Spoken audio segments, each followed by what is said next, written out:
Doctor صاحب، جو مدرسے کے لوگوں پہ جو آپ نے ایک تیکھا، ان کے کردار پہ، رویے پہ جو آپ نے ایک تیکھا سوال کھڑا کیا، اس سے ایک جڑی ہوئی بات ہے کہ کہا جاتا ہے کہ ہمارے جو اسلاف کی جو روایت ہے ماضی میں، کہ علماء باضابطہ فراغت کے بعد عملی زندگی میں جانے سے قبل کچھ دنوں خانقاہوں میں تربیت اپنی لیا کرتے تھے، تو کیا ایسا واقعی ہے؟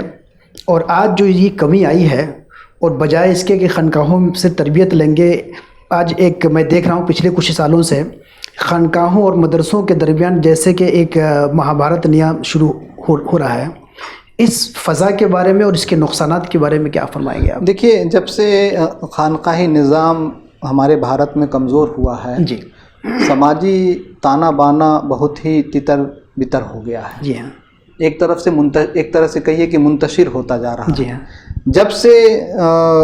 جب تک ہمارے صوفیاء کرام اور صوفی سنت، جس میں مسلمان بھی ہیں، اپنے برادران وطن کے بھی لوگ ہیں، وہ جب تک مل جل کر کے سماج میں شانتی کے لیے، سماج کو جوڑنے کے لیے، اخوت کے لیے، بھائی چارہ کے لیے کام کرتے تھے، اس وقت تک ہم ایک دوسرے سے مل جل کر کے کام کرتے تھے۔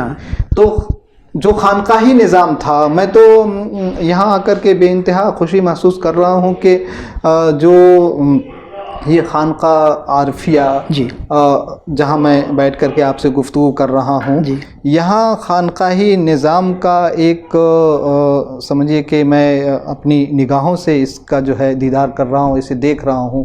پورا ایک سسٹم ڈیولپ کیا ہوا ہے، پورا ایک سسٹم بنا ہوا ہے، لیکن اس طرح کی خانقاہ ہے کہاں؟ صحیح ہے، یہ بھی سوال صحیح ہے۔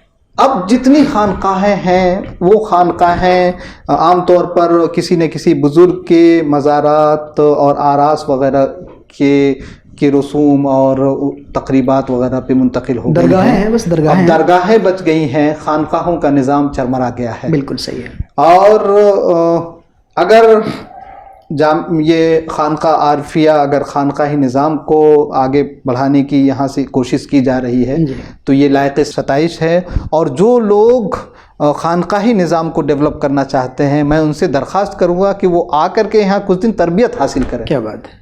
اور جب یہاں سے تربیت حاصل کر لیں گے اور تربیت یافتہ ہو جائیں گے، تو انہیں اپنے آپ اندازہ ہو جائے گا کہ پھر وہ اپنے اپنے علاقے میں جا کر کے کس طرح سے خانقاہیں قائم کر سکتے ہیں۔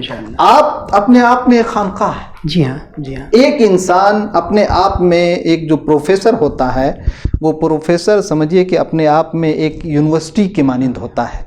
ایک مطلب یہ کہ ایک تعلیم یافتہ انسان، وہ ایک اس کی پرسنالٹی جو ہوتی ہے، وہ صرف ایک انسان کی پرسنالٹی نہیں ہوتی ہے، بلکہ پورے سماج کی نمائندگی ایک انسان، بلکہ پورے دیش کی نمائندگی بھی کبھی کبھی انسان کرنا شروع کر دیتا ہے۔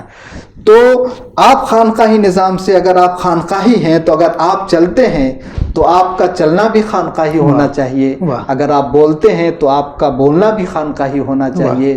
اگر آپ کردار کے میدان میں جاتے ہیں تو وہ بھی خانقاہی ہونا چاہیے۔ اور آپ کی پوری زندگی، یعنی یہ کہ خلوت و جلوت دونوں زندگی آپ کی جو ہے خانقاہی اگر ہوتی ہے، تو آپ اپنے آپ میں خانقاہ ہیں۔ آپ جہاں جائیں گے ایک خانقاہ چلتی ہوئی چلی جائے گی، آپ کے ساتھ رہے گی۔ میں اکثر و بیشتر یہ شعر پڑھتا ہوں کہ میں اکیلا ہی چلا تھا جانب منزل، مگر لوگ ساتھ آتے گئے اور کارواں بنتا گیا۔ آپ جہاں کھڑے ہو جائیں گے، آپ کی شکل و صورت کو دیکھ کر کے خلائق کا میلہ لگ جائے گا اور خانقاہ سج جائے گی۔ آپ کے چہرے سے پتہ چل جائے گا کہ آپ خانقاہ سے جڑے ہوئے ہیں۔ آپ کی گفتگو سے اس طرح سے پھول جھڑیں گے کہ لوگ آپ کی گفتگو کو سننے کے لیے ترسنے لگیں گے۔